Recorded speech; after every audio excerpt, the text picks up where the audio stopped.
Today we're really gonna sink our teeth into the brand new Element Max 50 caliber big bore hunting air rifle.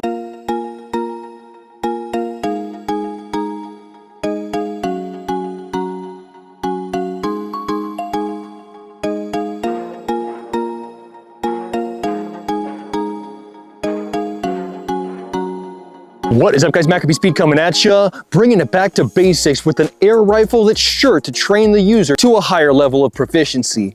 The single shot Element Max 50 caliber air gun is in a league of its own as far as refinement is concerned in the AEA lineup. Brings a lot of extra features to the game that you just don't see at a lot of other points in their lineup. From the rear tank to the extra thought put into the machining, to the extra click and snick you feel when you open and close that breech, everything seems to work together better on this package than on the other stuff I've seen AEA put out this year. Somewhere along the lines in their factory, there was an engineer who really paid attention to detail, and it really shows with this model. I wanted to go ahead and get the 50 caliber for two reasons.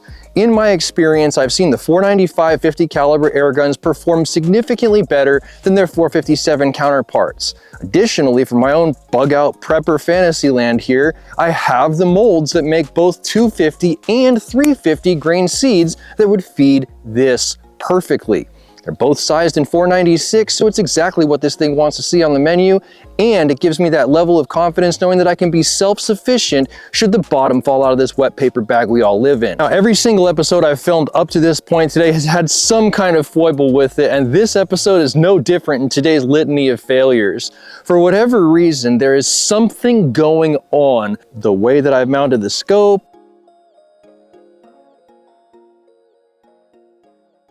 or potentially between the alignment between the Picatinny rail and the barrel itself, to where I'm maxed out on my adjustments and I know where I need to hold it to put it on target, but I wasn't able to go ahead and bore sight solidly for you.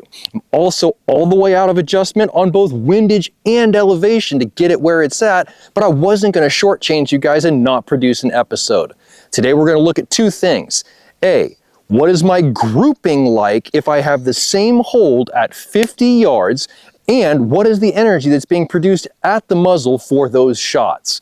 Even if my equipment is completely trash as far as my own user setup is concerned, these are very valid pieces of data that I think a lot of people out there, myself included, would like to know. I've never even cocked this, so I figured we would learn this together on the range today in a safe environment and really get ourselves familiarized. Let's throw some ears on and throw some lead at that 50-yard target.